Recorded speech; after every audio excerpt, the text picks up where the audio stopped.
बिस्मिल्लाहिर्रहमानिर्रहीम। अस्सलामुअलैकुम व्यूवर्स। आज रमज़ान एपिसोड 6 में हम बना रहे हैं चाइनीज़ कटलेट्स या चाइनीज़ कबाब। तो इसे बनाना स्टार्ट करते हैं। तो सबसे पहले हम फ्लेम ऑन करके यहाँ पे ऑयल ऐड करेंगे। आपने ज़्यादा ऑयल ऐड नहीं करना है, बस 1 to 2 टेबल स्पून ही हम इसमें ऑयल ऐड करेंगे। उसके बाद हम इसमें ऐड करेंगे 1 टीस्पून लहसुन अदरक का पेस्ट और इसे 1 मिनट तक के लिए अच्छे से सौटे कर लेंगे। अब हम इसमें ऐड करेंगे 250 ग्राम चिकन। तो चिकन को मैंने छोटे छोटे क्यूब्स में कट कर लिया था। चिकन को ऐड करने के बाद हम चिकन को जब तक फ्राई करेंगे जब तक कि चिकन का कलर चेंज नहीं हो जाता। अब देखिए यहाँ पे चिकन का कलर जो है वो चेंज हो चुका है। अब हम इसमें ऐड करेंगे एक प्याज। तो मैंने मीडियम साइज़ की एक प्याज लेके बिल्कुल बारीक जो है चॉप कर ली है। प्याज ऐड करने के साथ ही हम इसमें ऐड करेंगे 1 टीस्पून नमक। साथ ही हम इसमें ऐड करेंगे हाफ़ टी स्पून काली पिसी हुई मिर्चें और इसे अच्छे से जो है मिक्स कर लेंगे। आपने इसे जब तक फ्राई करना है जब तक कि प्याज अच्छे से सॉफ्ट नहीं हो जाती। तो मैंने यहाँ पे तकरीबन 5 से 6 मिनट तक के लिए अच्छे से फ्राई करा था ताकि चिकन भी जो है वो अच्छे से गल जाए। अब 5 से 6 मिनट बाद हम इसमें ऐड करेंगे हाफ़ कप के बराबर बिल्कुल बारीक चॉप की हुई गाजर। हाफ़ कप हम इसमें मटर ऐड करेंगे। तो मटर को आपने बहुत अच्छे से बॉयल करके फिर इसमें ऐड करना है। साथ ही हम इसमें ऐड करेंगे हाफ़ कप के बराबर शिमला मिर्च। शिमला मिर्च को भी मैंने बिल्कुल बारीक जो है वो चॉप कर लिया था। तमाम वेजिटेबल्स ऐड करने के बाद हम इसे अच्छे से मिक्स कर लेंगे। आपने इसे बहुत अच्छे से मिक्स कर लेना है।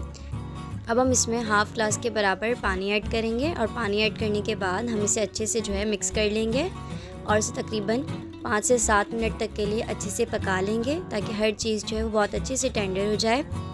तो अब मैं इसे कवर करके रख दूँगी बिल्कुल मीडियम फ्लेम पे। और अगर आप यहाँ तक पहुँच गए हैं और चैनल पे न्यू हैं तो चैनल को ज़रूर सब्सक्राइब कर दें और बेल आइकन को प्रेस करें ताकि मेरी तमाम आने वाली वीडियोस सबसे पहले आप तक पहुँचें। अब 5 से 7 मिनट बाद इसका पानी भी जो है बहुत अच्छे से ड्राई हो गया है। 1 टीस्पून हम इसमें सिरका ऐड करेंगे। 1 टेबल स्पून हम इसमें चिली सॉस ऐड करेंगे। 1 table spoon soya sauce add करेंगे और एक दफ़ा हम इसे अच्छे से मिक्स कर लेंगे और 2 से 3 मिनट तक के लिए इसे हाई फ्लेम पे पका लेंगे ताकि अच्छे से पानी ड्राई हो जाए। जब पानी ड्राई हो जाएगा तो आपने इसे अच्छे से मैश कर लेना है। अब इसी पैन में हम ऐड करेंगे 1 to 2 टेबल स्पून मैदा और मैदे को बिल्कुल लो फ्लेम पे अच्छे से जो है वो ड्राई रोस्ट कर लेंगे। आपने तकरीबन 2 से 3 मिनट तक के लिए मैदे को अच्छे से ड्राई रोस्ट कर लेना है जब तक कि इसमें से प्यारी सी खुशबू आने नहीं लग जाए। जब आपको लगे कि मैदा अच्छे से पक चुका है तो हम इसमें ऐड करेंगे 2 to 3 टेबल स्पून पानी और पानी ऐड करने के बाद हम इसे अच्छे से मैदे में मिक्स कर लेंगे। आपने इसे तेज़ी से मिक्स करना है ताकि मैदा जो है वो अच्छे से हल हो जाए और उसके बाद हम इस मिक्सचर को अच्छे से तमाम वेजिटेबल्स में मिक्स कर देंगे।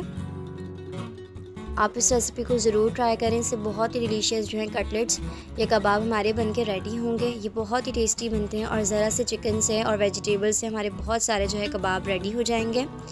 तो मैंने इसको बहुत अच्छे से मिक्स कर लिया, साथ साथ मैं इसे मैश भी करती रहूँगी। अब मैंने यहाँ पे 3 से 4 आलू जो है वो बॉयल कर लिए थे। ये बिल्कुल आपकी चॉइस है, ऑप्शनल है। अगर आप आलू ऐड करना चाहें तो ऐड कर दें, नहीं करने हो तो आप इसे स्किप भी कर सकते हैं। आलू ऐड करने के बाद मैं इसे चिकन और वेजिटेबल्स के साथ मिक्स कर दूँगी और आपने इसकी बहुत अच्छे से मिक्सिंग कर लेनी है। देखिए यहाँ पे मेरा बिल्कुल एक जैसा जो है मिक्सचर रेडी हो चुका है। अब आपने हाथों पे अच्छे से ऑयल लगा लेना है, अच्छे से ऑयल से ग्रीस कर लेंगे और थोड़ा सा मिक्सचर लेंगे और मिक्सचर को बॉल की शेप देने के बाद आपने इसे पहले कबाब की शेप देनी है। उसके बाद आप इसे कोई भी शेप दे सकते हैं जैसे आप इसे रेडी करना चाहें।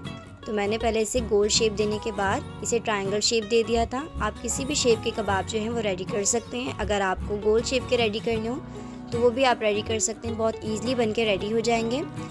तो इसी तरीके से हम हाथों पे अच्छे से ऑयल लगा के एक एक करके सारे कबाब या कटलेट्स रेडी कर लेंगे अपनी मर्ज़ी के शेप्स की। मैंने यहाँ पे तकरीबन 12 कबाब या कटलेट्स रेडी कर लिए थे। इस पॉइंट पे आप कटलेट्स को स्टोर भी कर सकते हैं और जब आपका दिल हो तो आप इसे फ्राई करके सर्व कर सकते हैं। मैंने यहाँ पे इसकी कोटिंग के लिए 2 अंडे लिए हैं और अंडों को बहुत अच्छे से हम फेंट लेंगे।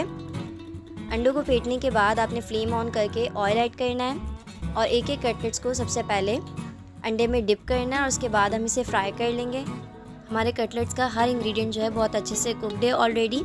तो बस हम इसे कोट करने के बाद अच्छे से फ्राई कर लेंगे। आपने इसे जब तक फ्राई करना है जब तक कि एक साइड से जो है वो लाइट गोल्डन ब्राउन कलर नहीं आ जाता, फिर हम इसे दूसरी साइड से भी इसी तरीके से फ्राई कर लेंगे।